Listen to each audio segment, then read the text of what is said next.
Déjà, tant là, on dit, moi, Amen. J'ai touché cet homme-là de Jacob. Nasimba ki moto wana Jacob. Jacob était frère d'Isaac. Azalaki ndeko mobali na Esau. Ils étaient jumeaux. Azalaki ba mapasi. Quand il a arraché la bénédiction de son frère, Tango ye apunji lipamboli na ndeko na ye. il ne vivait pas en bonne intimité. Bazalaki sikobika na ndenge ya bomoko penzati. Ils avaient moyen que Azozo ni basika ya mboko. C'est qualité. Alors, les servis, papa na Isaac, donc tu iras. Il faut que la patrie n'anga kuno kuzwa mwasa. Et la télémie commence son voyage. Abandi etambolina. Commence son voyage. Abandi etambolina ye. Il arrive quelque part. A komi esika songolo. Oui, il devait passer la nuit. Oui, sengele ki na yete alala. Quand les moments de prendre son sommeil arrive, Tango ekomaki eleko ete ye alala ekomaki. lui, Ye. comme nous avons souvent l'habitude de, quand même si tu es sur ton lit, Lokola tozali me mentionner que ata ozami liko na mbeto na yo. on est tout là, là, moi, vide, moi, c'est créé. Oui. Donc, tu as le moko, soit oreiller, coussin, soit il n'est pas na, soit tu es comme sous kingo, ça les passe. Ah, tu as une oreille, Ndi. amani mso bon simbeto achi granae achi ba coussin sur ba rio. Lui, il prend une pierre Ake kozwande libanga. hein? Oui. Est-ce que vous avez dit banga au tiango pina poussé? Oh, souke aussi là. Ah, parce que mutale atambeto ya kulala mutali ngamwa place eze moi eh moi monyuke mais la pesa console là na mbeto moko efina na mingi te. Oui. Et vous savez comment on passe. Donc même si vous mettez en haut, ça épaisseur, mais la mousse est dure. Quelle permet sur la lune la simba. Mais si vous avez un bête, mon quoi, ngambo e gumbia, au bel am combat. Oui, puis dans mon soukina, Kevin a dit à tes ans à hauteur, mais où là le monde est. Vamos à dire. Ça c'est un conseil que je vous donne. Hein? Oui, puis là, ce qu'on dit bois qui ils ont la taille, ils ont la moussuni monnaie, la taille à 20 cm, mais ils ont la casse. Oui. Hein? Sauf que nous sommes pas le ressort ou nyati et mi camonia, et là, ils m'ont dit comme un bosso bagote. Hein? Lui, il prend une pierre dont il fait son chevet. Donc c'est-à-dire que lui, il avait la révélation. Il savait que la pierre signifie quelque chose. Or, nous savons qu'il existe une pierre. Nous disons la pierre onculée. Non, la pierre du fondement. Non, là où la maison s'édifie. Donc la pierre enculée, c'est Jésus-Christ. Amen. Parce que la Bible dit vous avez été édifiés sur les fondements. Les fondements qu'ont posé les apôtres. Savoir ces fondements, c'est Jésus. Alors lui, il prend la pierre, il y fait son chevet. Alors pendant qu'il dormait, il y a un songe. Dans son songe, voici il y avait une échelle. Ibanga yangoyo. Ya la linéa. Alors il voit une échelle. Amoni lingalangala moko. Échelle de la route. Ndio. Abo na kati ya bacheba Bimate loi. Ndio. Aux avancés. Au sommet ici, kuna na songe. ici, na songe kuna il y avait Dieu. ezalaki na nzambe. Ça, c'est dans le sommeil de Jacob. Wana tango Yakobo azola. Lui, il place la pierre ici. Alobi ye atie libanga awa, Il met sa tête. atie mutu na ye. Et quand il dormait, Tango azolala, il voit un songe. azomona ndoto. Un songe trop significatif. Ndoto ezali na ndimbo na makasi. Il y a une échelle qui se dresse. Ezali na lingala moko etiami. Et au sommet de l'échelle ici, Kuna na songe to na suka na lingala, il y avait Dieu. nzamba azalaki wana. Alors dans cette échelle-là, Nde na lingala wana, il voyait les anges de Dieu monter et descendre. azomona banjelo na nzambe bazomata pe bazokita. Il voit les anges monter Azomona bamwanje bazomata et descendre. pe bazokita. Amen. Zala bongo? Libanga, likolo na songe ya libanga nzambe. Nzambe. Moto. Siko ba mwanje bazomata, bazokita. Na bisiwa etie moto na yo. Hein? Yo bolo tanga ndoto bola ndone ngoma. Hein? Oh na kimita. Anaona likulu. Yo les arbres qu'on a dit. Hein? Mais regardez les songes de notre patrier. Tala ndoto ya mpaka na biswa. Il prend la pierre, il fait son chevet. Azwi libanga atie mutu na ye. Et on a tollé sur les songes là, là, Yesu. Ndio. Yo là la petite nini. Kuiti. Yo là la petite nini. Azola na nena niembe. On va dans la ligne à quitter à Santi, il sente se payer vous. Ah. Hein? Ça là, maman, c'est que papa est na quitter na Santi, on va être. Tika na bisanzo wana tina tombo. Ote, le bana lingageni na lo ngole na pambisa e, bon on bete akwe bate. Awana, habite on ngaita. Ngaita, tika na bisanzo wana. Tombe tali pe okam tom poki aussi la talali wana la, soit ta kene musala tika yi. Tala wa 11. Et on attends. Ça va se faire. You want? Sanza le dit. Hein? Mais il prend la pierre. Azwi libanga. Nous avons dit que la pierre ici, c'est le fondement, c'est Jésus. Tolobaki ete libanga awa ezali nde moboko nde Yesu. Une échelle se dresse. Lingala letiami. Les anges de Dieu montaient et descendaient. Banjelo na nzambe bazomata pe bazokita. Allez, Jésus a parlé de cette histoire le jour où il était avec Nathanaël. Yesu alobelaki likambo wana mokolo azalaki na Nathanael. Il était avec Nathanaël. Azalaki na Nathanael. Azobisa Nathanaël makambo eleki ya Nathanaël. Oui, parce que Philippe est allé appeler Nathanaël. Philippe yende motakaneli kobenga Nathanael. Mais j'ai trouvé celui de qui toute la loi et le prophète ont parlé. Alobi na kuti mutu oyo mibeko pe basakoli baloba pona tina. On Nathanaël, vrai juif avant Ganzan. Ali peut-il sortir de Nazareth et quelque chose de lui?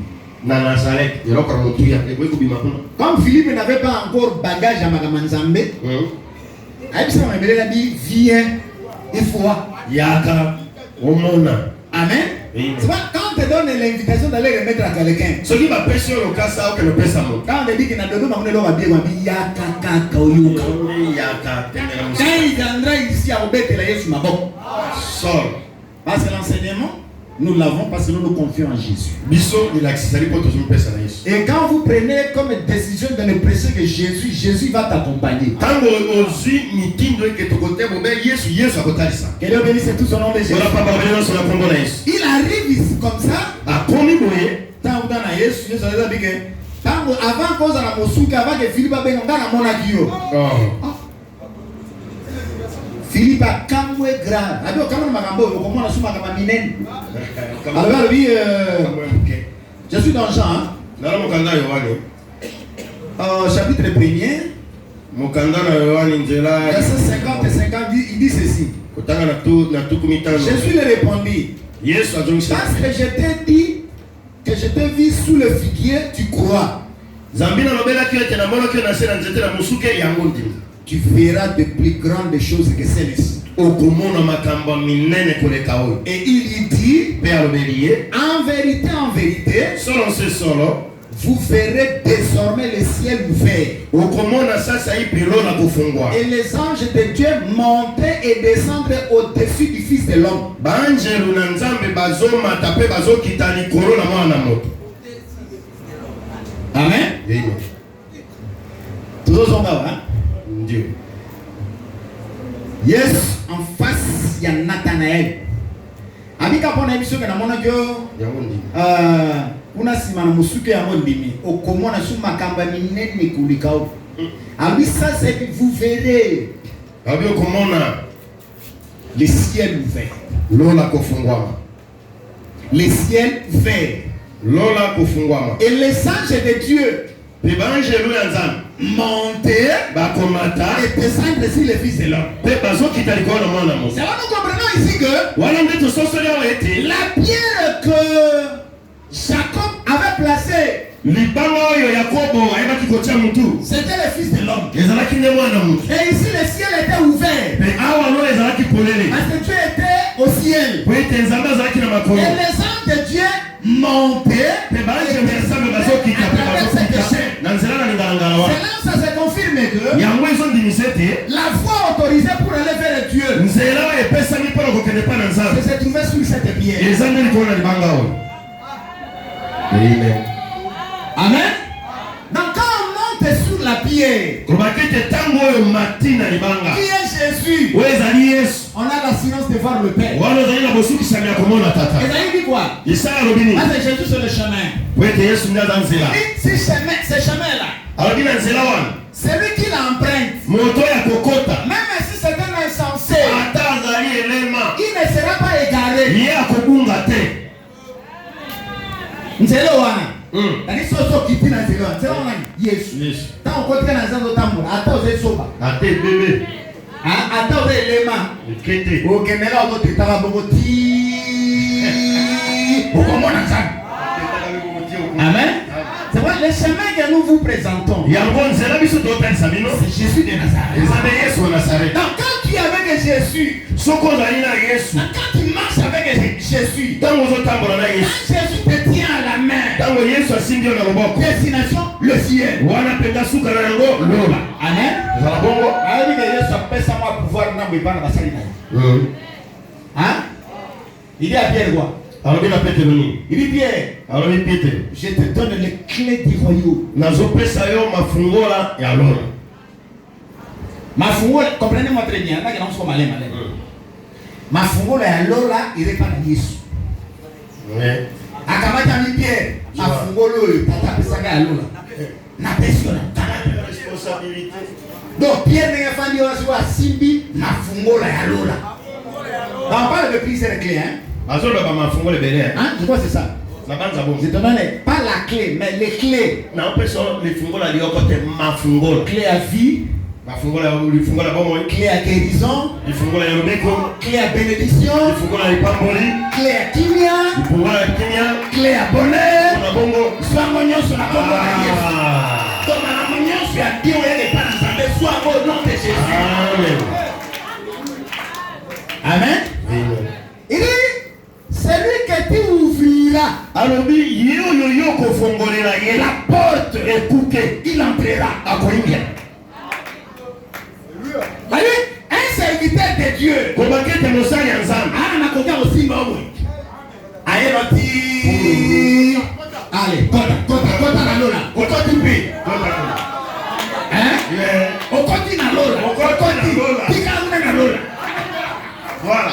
Amen. ndio Et un serviteur de Dieu pe mosali ya nzambe a aussi le pouvoir de te fermer les yeux. aza mpe na makoki ya kokangela yo lola Invitala yo. yo Okokota te. oyongela te Okokota te. ce sort. Na mtu mazo ba invitala. Ata ozaka premier ministre. Toda la ministre. Toda la PDG. Hein? Keba na gardien wa batela la porte ya président.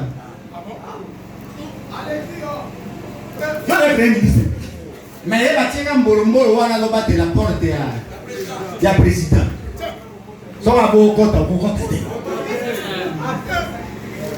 Oh, c'est moi le premier ministre, je viens voir le président. Mais respect, excellence. Mon conduit appelle ça qui est ordre de mon tomo pas contacté. Au côté Kalawan. Ah, honoré Nakosi. Honoré Nakosi. Chef appelle sur ordre de Ezalanani. Ezalanani. Motakoko tate. Oko tate? Oh, il y a une la première mise à l'ité. Chef à l'oubli. Les longs motakoko tate. Au côté Kalawan.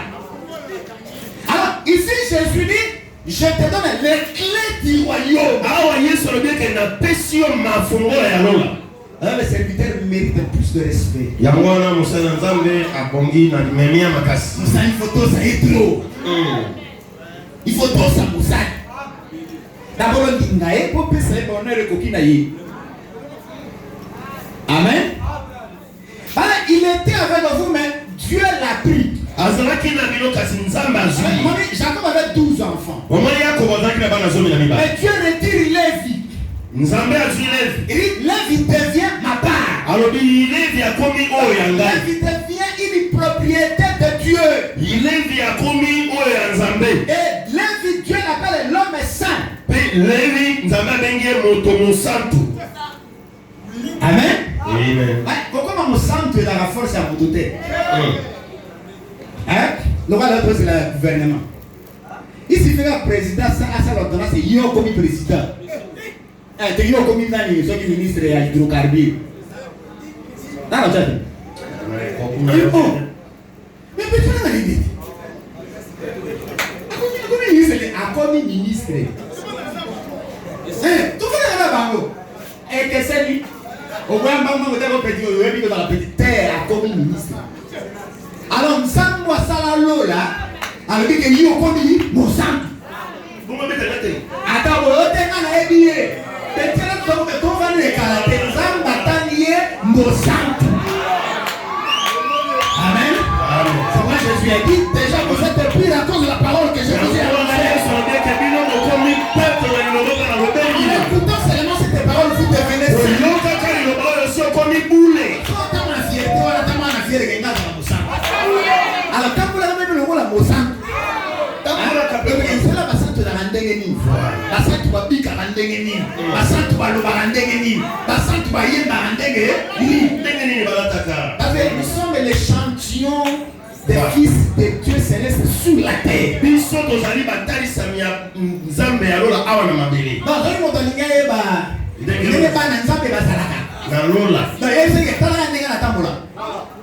je ne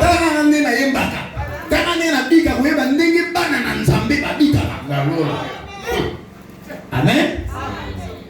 Ça c'est l'échelle. Les anges de Dieu montaient et descendaient. Donc pour que les anges de Dieu battent les cananzelo et aux alliés, donc tiens mon tour de boulot. Amen. Amen. Donc c'est seulement pour te dire que vie n'a pas s'ennuyer. Et ça va faire pour la bongo. Ça y est. Jacob a soutenu. Oh, tiens. Tu étais Dieu ici, mais moi je ne le savais pas. Ça c'est sur les propres mots de Jacob. Où on les a présents dans la Jacob. Eh bien, dans mon ensemble, Dieu parla. Et dit, je suis le Dieu d'Abraham ton père. Je suis le Dieu d'Isaac. Non, nous avons un Dieu qui a une identité. Là, pas congolais, hein? Ba congolais de bandini, ba mikoti ici. Hein, quand on a pris au Congo, on a dit la destruction. La rabia konyo kwa mabekasi leo hivi beba corruption ma mkiliki. Hein? Moi prends yo ba quatre messages oh, ça oh. Prolongation d'un message dans le coupa. Dieu a une identité. Et il parle dans la Bible, il va dire que je suis le Dieu du Congo.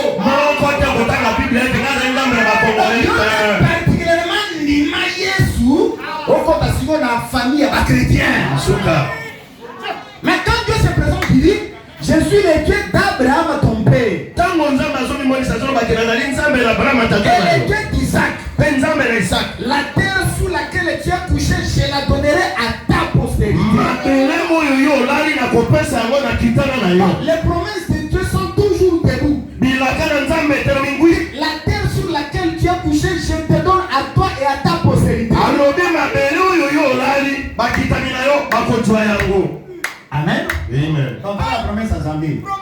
Zama salongo kasalo mulamu ebeleti na postérité no bana babike na yango. Avec papa na biso asala na mama malamu yango nzamba kitsa malamu pa na biso. Amen. Ça c'est Dieu hein. C'est Dieu. A continuer à dire ça le bien. Maman bien. Qu'aimerait bien. Bible ça dit hein. Et ta postérité sera comme la poussière de la terre. De l'Occident à l'Orient, au septentrion à midi. Et toutes les familles de la terre seront bénies en toi et en ta postérité. Allez, je dis ça, peso et l'eau à peso. Hein? Okota kinganga te poso maloba. Sans la vie à des si on a peso. On y voit ngate kudaye. Abi posez-moi s'étendre de l'Orient de l'Occident, du Midi au Sud, avec na pesio. Et il dit quoi? Je suis avec toi et je te garderai partout où tu iras. Nazali na yo, pena kobatela ka bisika nyoso yo kokenda. Marcher avec Dieu. Je suis avec toi. Nazana yo. Je te garderai partout où tu iras. Na kobatela ka yo bipai biso bikokende. Et quand le Dieu suprême, c'est lui qui s'appelle le Tout-Puissant, il dit que je te garderai partout où tu iras.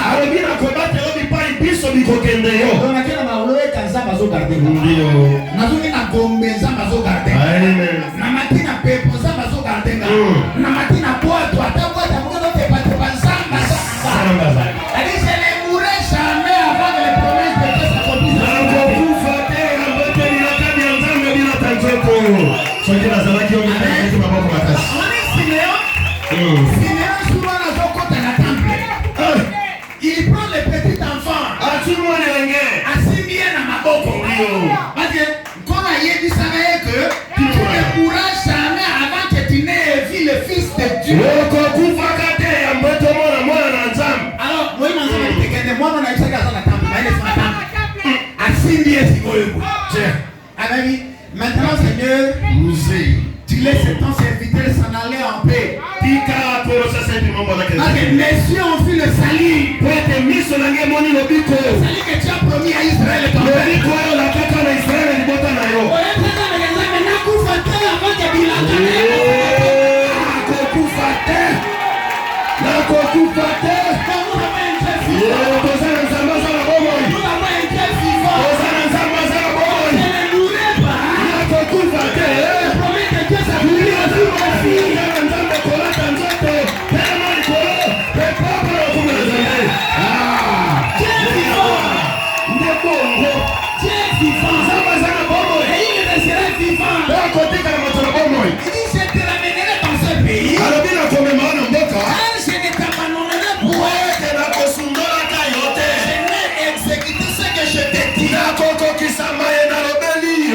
Il faut voir la silence et qu'on a Dieu. Les dieux vivants. Ensemble, so Jacob a l'amour dit, il dit, c'est bien le tout à l'heure. C'est ici la maison de Dieu. Moi je ne savais pas. C'est ici la maison de Dieu. Amen. Or, on a un Zambé. Aujourd'hui, la maison de Dieu. Ah ouais. La maison Zambé a fait. C'est quelle maison? Quelle maison, mon frère? La maison de Dieu. C'est quelle maison? L'apôtre Paul nous explique ça. Il dit, je suis dans 1 Timothée au chapitre 3. Le verset qui nous concerne, c'est le verset 15. Je prends ma lecture à partir du verset 14. J'ai écrit ces choses avec l'espérance d'aller bientôt vers toi. Mais enfin que tu saches, si je tarde, comment il faut se conduire dans la maison de Dieu, qui est l'église du Dieu vivant, la colonne et l'appui de la vérité. Quelqu'un suivi avec moi? Ça c'est Paul qui écrit à son enfant légitime Timothée. Il faut que tu saches, si je tarde, il faut se conduire dans la maison de Dieu. L'église du Dieu vivant. Si tu as aujourd'hui une maison, la maison de Dieu, c'est l'église de Dieu. Amen. Amen. Tu veux savoir où Dieu habite aujourd'hui? Tu veux savoir la maison de Dieu? C'est l'église de Dieu. Et attention, l'église de Dieu, ce n'est pas ses hangars. L'église de Dieu, ce sont les membres. Lui, toi, moi, nous tous qui avons cru en Jésus. Quand nous faisons maintenant ce qu'on appelle l'église du Dieu vivant. Cette église-là est la colonne et l'appui de la vérité. Même si la vérité n'existe pas sur la terre, mais cette vérité, on doit la trouver dans l'église. C'est l'église qui appuie la vérité.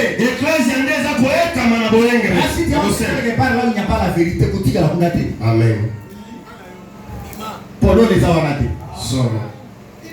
Hein? Il dit c'est ici la maison de Dieu.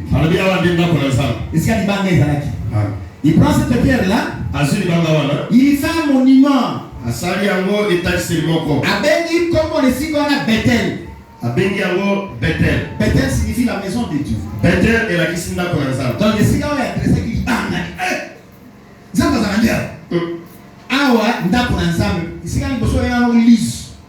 Mais abenyango na kombo ya Bethel. Amen. Bethel. Mais si maintenant on va adorer comme on est ici dans Bethel, nous avons un kebab. Nous avons un food. Nous avons un temps de déplacement. Oui, tous les gens Autant l'ensemble habité, si l'ensemble de Jacob, Bethel, habité. Là, c'est moi je suis dans l'Ongwa. Bethel, on est comme un bouton. Ils ont hier soir au tambour. Amen. Alors, Jacob maintenant répète les mêmes paroles dans sa veille. Jacob a zongeli loba moko anande tungili zo kamusanga. Arrive. Il fait un vœu. Azo c'est ici où nous allons chuter. Jacob fit un vœu en disant, si Dieu est avec moi, est-ce que toi aussi tu peux dire comme Jacob? Est-ce que Dieu est avec toi?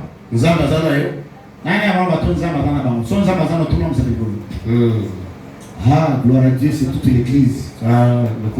Dieu est avec tout le monde ici. Qu'il en soit ainsi. Et soyez tous bénis au nom de Jésus. Et me garde pendant ces voyages que j'ai fait. Alors, si vous avez les ensembles, hein? Je me tiens au départ, je me tiens à l'arrivée. S'il me donne du pain à manger et des habits pour me vêtir, donc je vais parler seulement de deux choses importantes. Les manger et les vêtir. C'est-à-dire quand on a ces deux choses-là, à manger, à se vêtir et coquilles. Si je retourne en paix à la maison de mon père, soki na kozonga na kimia na ndako na tata na ngai, alors l'Éternel sera mon Dieu. nde nzambe akozala nzambe na Si ngai. tu reconnais que Moutabate lève la boutique pour na tongo, ils ont Nzambe. Tu vas attirer Nzambe. Amen. So we bi komanda ni na DCC to kota ni na yasi so ki ket so ni okoni na destination. Mite, ya otika ni Nzambe na. Alors il dit quoi? Alors binini, Cette pierre que j'ai dressée pour monument libanga oyo na tia yango lokola elembeteli sera la maison de Dieu. ekozala ndako na nzambe. Et je te donnerai la dîme de tout ce que tu me donneras. Mpe nakopesa yo moko na zomi na biloko nyonso okopesa ngai. Amen. Amen. Mais si Dieu me fait tout ça, kolobaki te soki nzambe asaleli ngai nyonso wana, il me garde pendant mon voyage. abateli ngai na mobembo na ngai. Si je retourne en paix Soki nazongi na kimia dans la maison de mon père, na ndako ya tata na ngai, si Dieu me donne à manger, soki nzambe apesi ngai ya kolia, si Dieu me donne à se vêtir, soki nzambe apesi ngai ya kolata, l'Éternel sera mon Dieu. kolo akozala nzambe na ngai. Cette pierre Libanga oyo pour laquelle oyo wapi j'ai dressé comme monument natia yango lokola c'est la elembiteli maison de Dieu. ekozala ndako na Et nzambe. je lui donnerai la dîme de tout ce qu'il me donnera. Mpe nakopesa na nzambe wana moko na zomi na nyonso nakopesa ngai. Jusque-là, il n'existait pas encore de loi. Wana mobeko na ezalaki te. Au bâté à moto, il faut payer sa dîme. Bâté à moto. La première personne à donner la dîme, c'était Abraham. Moto na liboso nakopesa moko na zomi ezalaki La Abraham. deuxième personne que nous trouvons dans la Bible, Moto na mibale tokuti na Biblia qui promet à Dieu, oyo azolaka il nzambe dit que si Dieu me donne tout ça, alobi eke soki nzambe apesi ngai nyonso, s'il me garde, soki abateli, s'il me protège, soki abateli s'il ngai, me donne à manger, soki apesi ya kolia. n'a qu'à à terre. Mais nous sommes tombés au débat dans un Oui. n'a qu'à la terre. S'il me donne des vêtements, Soki azopesa bilamba même Paul dit que qu'as-tu que tu m'aies reçu? nini oyo ozwi te. Hein, c'est Paul qui demande, c'est qui pose cette question.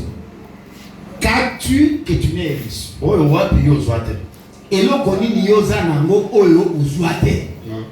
Donc tout ce que nous avons, Oyo nyonso toza nango, les vêtements, bilamba, les chaussures, koto, à manger, kolia, nous les recevons de Dieu. tozozwa yango kuta na nzambe. Alors je lui donnerai la dîme de tout. Nde nakopesa ye moko na zomi na nyonso. Les jours où Dieu va nous faire grâce, nous avons développé la dîme. Mokolo nzambe osala biso ngolu tokoyeba na kolobela no etali moko na zomi. Mais à la volée déjà, je vous dis que la dîme c'est un canot de bénédiction. Me nakoleka nazolobela ye ete dime ezali nzela ya mpambo. Qui veut être béni Nani alingi apambama doit savoir donner la dîme. il faut ayeba kopesa moko na zomi. Il faut que ça la dîme au bas matin.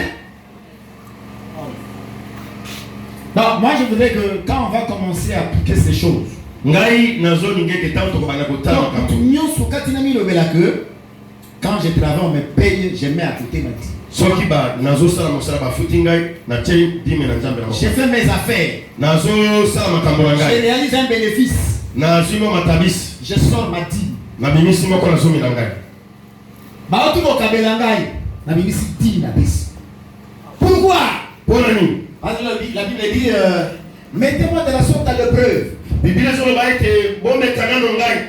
Vous verrez si je ne ferai pas pour vous les cieux. Botala soki nakofungola mpona bino lola te. Et si je ne répands pas sur vous la bénédiction en abondance. Soki mpe nakomwanganisa mapamboli mpona bino tuta na. Alors je voudrais que tout le monde aujourd'hui intériorise cet enseignement. Nazolinga ete moto nyonso lelo ayeba na kovandisa lelakisi oyo. Pour que demain nous puissions parler de la bénédiction de Dieu assurée au milieu de nous. Po ete lobi tolobela lipamboli na nzambe oyo ezali mpenza kosukisa makati na biso. Nous nous arrêtons aujourd'hui ici. Lelo totelemi awa. Que Dieu bénisse tout son nom de Jésus. Bola pambola bino nyonso na kombo na Yesu. Que Dieu bénisse tout son nom de Jésus. Bola pambola bino nyonso na kombo na Yesu. Levons-nous. Totelemi Nous allons prier le Seigneur. tokosambela yawe.